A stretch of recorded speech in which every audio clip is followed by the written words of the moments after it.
Hey everybody, it's Rob Nazarian with Talk Android, and just came in today a Samsung Stratosphere, which is a entry-level 4G LTE Verizon phone. And actually, when I say entry-level, I think it's really a good bang for the buck.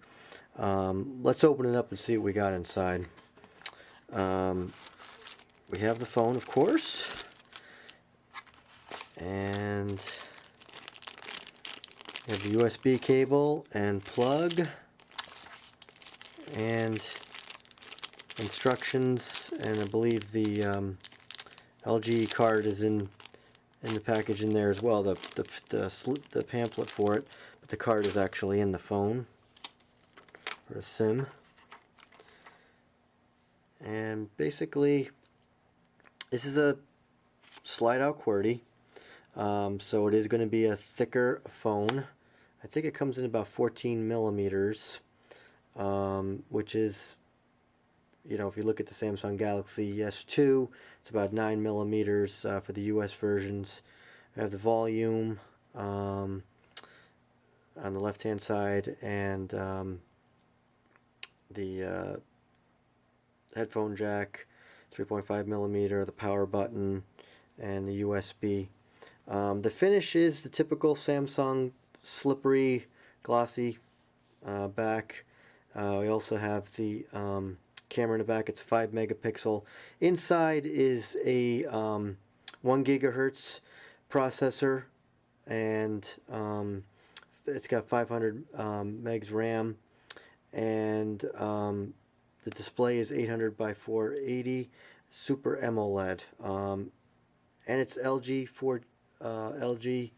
LTE, which for $150, this is a bargain for most people.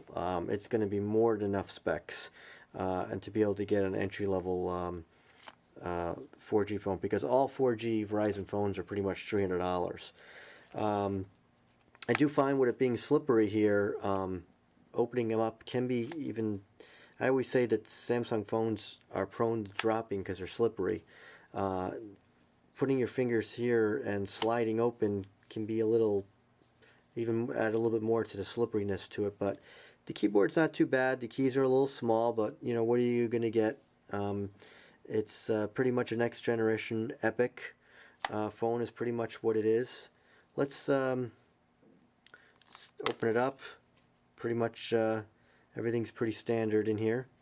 You've got your SIM, and I don't believe I have an SD card in here.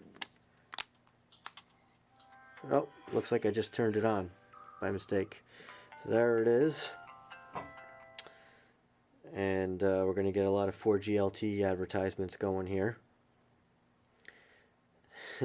to let us know.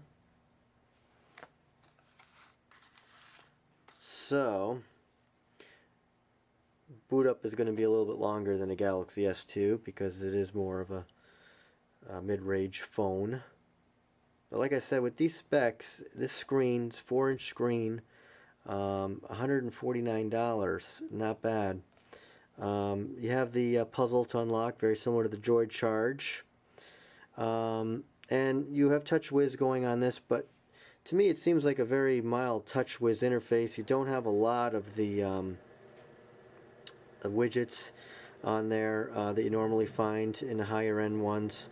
One thing that I think is nice is if you open up the keyboard, the home screen works in portrait mode, which is really nice, or landscape mode, sorry. So that is really nice.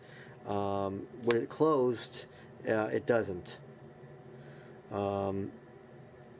As far as the apps goes, you're going to have your normal Verizon bloatware and maybe then some.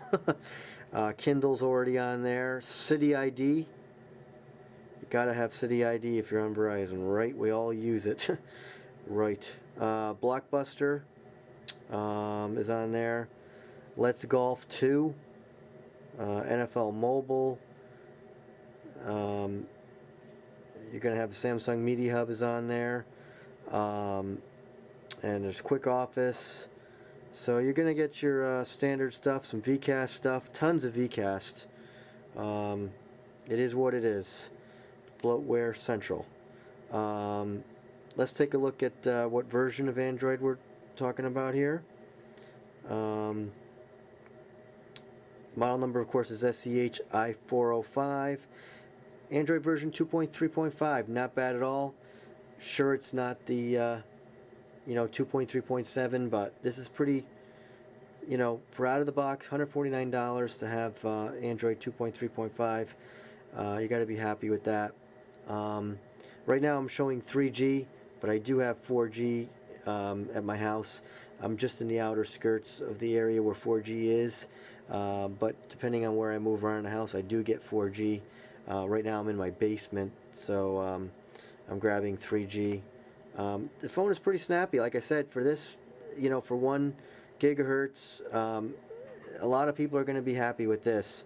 Of course, the only problem is going to be battery life with 4G. That's going to be a problem with every 4G phone.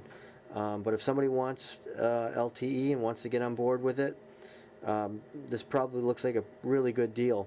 I'm going to do, spend some time with the phone, and I'll do more extensive review, and look for that as well on the site. Till then, this is Rob Nazarian with Talk Android.